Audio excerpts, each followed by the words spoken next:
what you missed on the ERAS tour one last time, highlights from the whole thing. Please remember that this tour was 2 years long, meaning I will not be able to put every single thing into this video. That's why I said highlights, okay? I love you, it's ruining my life. Just ahead of releasing Red Taylor's version in 2021, Taylor Swift joins TikTok and launches #SwiftTalk. And right in the middle of her re-recording era, Taylor launches her brand new studio album, Midnights. Who said she could launch a brand new studio album while we are getting re-recorded albums? Apparently this lady is going out on the ERAS tour celebrating all of her discography. This is very interesting because at this point, Taylor Swift has had so many songs trending on TikTok, including, but not limited to, Enchanted, Don't Blame Me, Antihero, You Belong With Me, Wildest Dreams, Bejeweled, 22, Cruel Summer, All Too Well 10-minute version, Karma, Lavender Haze, Cardigan, Willow, Champagne Problems, Love Story, Exile, The Archer, August, and Ready For It. And we still don't have Reputation Taylor's version, Taylor Swift Taylor's version, Speak Now Taylor's version, or 1989 Taylor's version, so I wonder what the setlist is going to be like. Really no way of knowing. So the day before the ERAS tour started, Taylor posted a bunch of rehearsal photos, including one with her performing with a white microphone. You know what? Come to think of it, in 2023, we never saw her perform on the ERAS tour with a white microphone. Well, thank God Taylor Swift has never once used her Instagram, her clothes, or her accessories to Easter egg a future project. Like ever. Oh look, opening night, she started the folklore set with a purple pretty dress.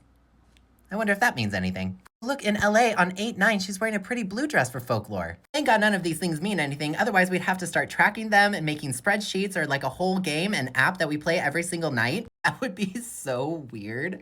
Anyway, what was your highest score on Mastermind? We had so many different openers for the ERAS tour, including Paramore, Gail, Biba Doobie, Muna, Gracie Abrams, Phoebe Bridgers, Owen, Girl in Red, Haim, Sabrina Carpenter, Luta, Met, Griff, Benson Boone, Sophia Izella, Holly Humberstone, Suki Waterhouse, Maisie Peters, and Ray. But those were definitely not the only special guests we saw, because we also got Marcus Mumford, Aaron Dessner, Phoebe Bridgers, hey, she looks familiar, Jack Antonoff, Ice Spice, along with a remix to Karma featuring Ice Spice, Maren Morris, Presley Cash, Joey King, and Taylor Lautner, along with a music video for I Can See You from Speak Now Taylor's version, conveniently dropped when the whole town of Nashville turned purple. Taylor Lautner did a cool backflip that we will never ever forget. Taylor and Taylor in the same music video on the same stage. Oh my God, everything is healing. Haim, hey, they look familiar. Sabrina Carpenter, hey, she looks familiar. Hayley Williams of Paramore, hey, she looks familiar. Gracie Abrams, hey, she looks familiar. I think some of these people were openers. Some football player named Travis Kelce? I'm confused. Is Karma the guy on screen or the Chiefs? We'll find out in Buenos Aires when Taylor officially says Karma is the guy in the Chiefs for the very first time. Taylor opened the ERAS tour in the pink and blue bodysuit for Lover in Glendale, Arizona, and turns out she has a whole bunch of different outfits for every single era. For example, sometimes she wears this one, or this one, or this one, or just randomly debuting new outfits at random shows like this one, or this one, or this one, or this one, or a whole bunch of different outfits for 1989. But you know what she never did? These ones. Now, one great thing about the ERAS tour is that for 3.5 hours and 44 plus songs a night, it always went off without a hitch. Except for moments like Denver Night 1 when her hair went wild and she was like, excuse me, this is unacceptable. There are 73,000 people here. When she swallowed a bug in Chicago. Or her mic malfunctioning in Chicago. Or the surprise song piano being possessed by a ghost and playing whatever it wanted. Sapphire tears on my space, sadness became my whole sky. Oh my God, the words. We have this rule on tour where if I mess up a song, I get to play it again some other time on tour. Taylor, come on. We know you're not going to repeat surprise songs. You made that very clear. Oh. Like I was saying, the ERAS tour never had any problems. Except when the Roomba thing broke in New Orleans and we got a walking version of Who's Afraid of Little Old Me. Oh yeah, by the way, we got Speak Now Taylor's version, 1989 Taylor's version, and another brand new studio album which she immediately added to the ERAS tour in Paris. But that's not all from the ERAS tour that we got. We also got the ERAS tour film, which became the highest grossing concert film in history. Cruel Summer finally as a full-fledged single, and it went #1. We did not get a music video for it, however. The ERAS tour photo book, several acoustic live versions and mashups, the music video for Karma featuring Ice Spice, the music video for I Can See You, and the music video for I Can Do It With a Broken Heart. I don't even want to talk about the merch, okay? You either got the blue crew neck or you didn't. And either way, we are all poor after this tour. Except Mother, whose net worth is now over $1 billion, thanks to us.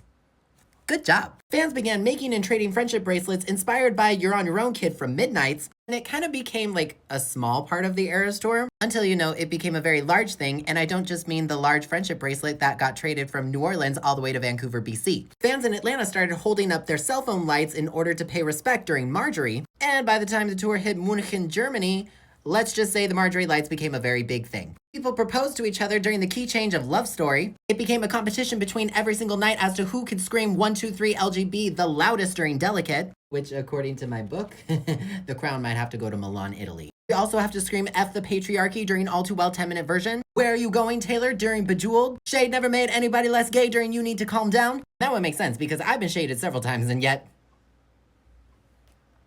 Anyway. Take us to church! Side note, did anybody else notice that a lot of the songs on the ERAS tour were all trending sounds on TikTok at one point? Is that just me? Weird. That set list was such a mystery. Good thing she never shook it up.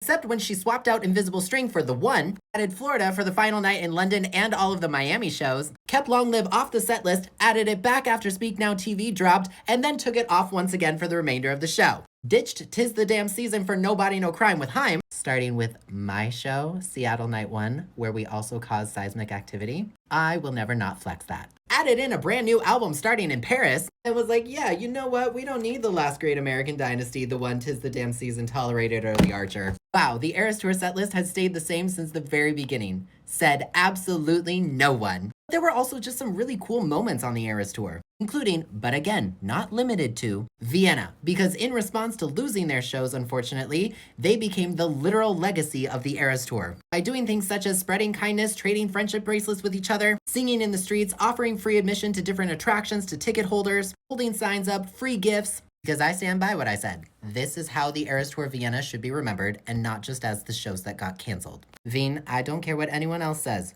you're included. We also had incredible moments like Taylor singing Should Have Said Nor, Sydney Night 2, Cam changing his like evers depending on the night, Sabrina Carpenter changing her nonsense outro depending on the night, including one of my favorites.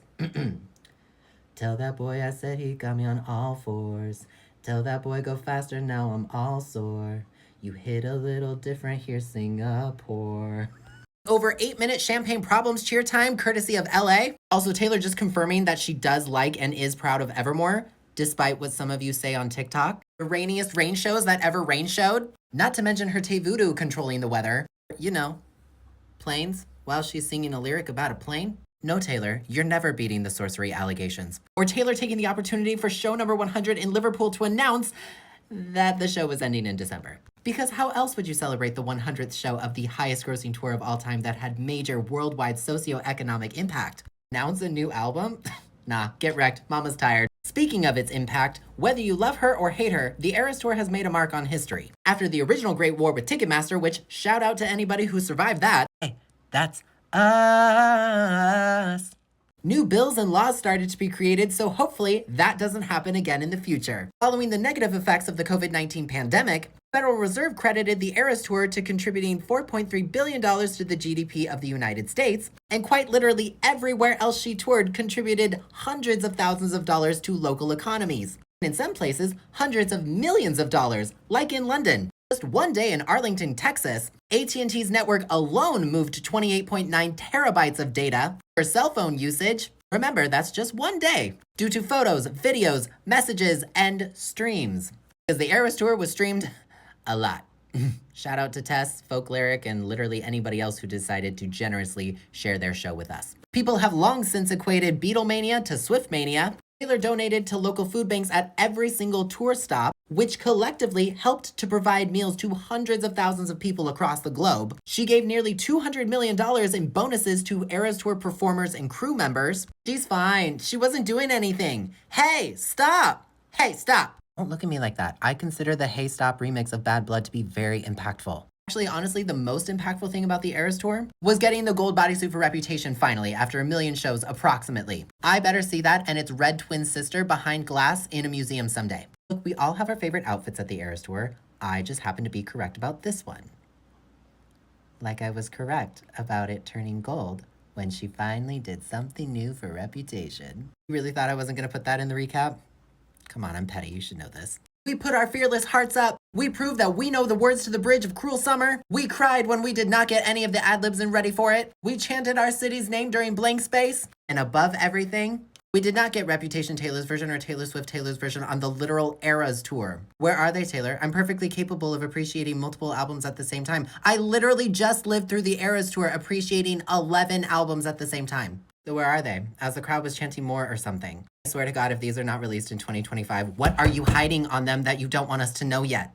Well, I guess you guys are just gonna have to follow me on Instagram and subscribe to my YouTube channel because it looks like we're going to be living on Clownelia Street a little bit longer. Obviously, I'm joking. Taylor can do whatever she wants. And that's basically what you missed for the ERAS Tour highlights from the whole thing edition. I will see you in 2025, or maybe at her next tour, because at this point, why not? But until then, thank you for an amazing 2 years.